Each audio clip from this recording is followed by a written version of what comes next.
তাদের ক্যান্ডিডেট ঘোষণা দেওয়ার পরে বারবার বসতেছে যে মারামারি করো না আল্লাহর রাস্তায়, নির্বাচনের বৈতরণী পার হয়ে এরপরে যা করার করো, তখন তো নিজেদের মতো করে সব এদিক ওদিক করে নিতে পারবো, কিন্তু এর আগে কিছু করো না। কিন্তু এরা শুনবে না, কারণ এটা ক্ষমতা লোভী একটা জাতি।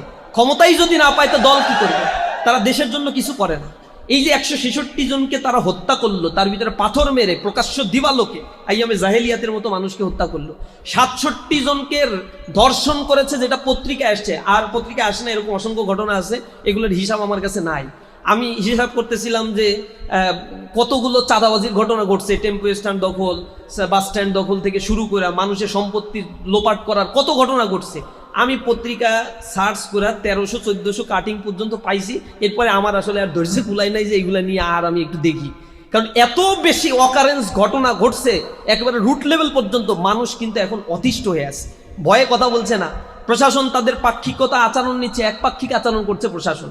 প্রশাসনের দৃষ্টিভঙ্গি হচ্ছে 2 দিন পরে ক্ষমতা চেঞ্জ হয়ে গেলে এরা ক্ষমতায় আসবে, আর তখন আমার আর চাকরি থাকবে না। ওই ভয়ে তারা এখন তাদের ব্যাপারে স্টেপ নিচ্ছে না। কিন্তু আমরা বারবার প্রশাসনকে বলছি যে আগের দিন নাই। জুলাইয়ের আগের বাংলাদেশ, 90-এর রাজনীতি আর 2025-এর রাজনীতি, 2024 পরবর্তী রাজনীতি আর এক হবে না।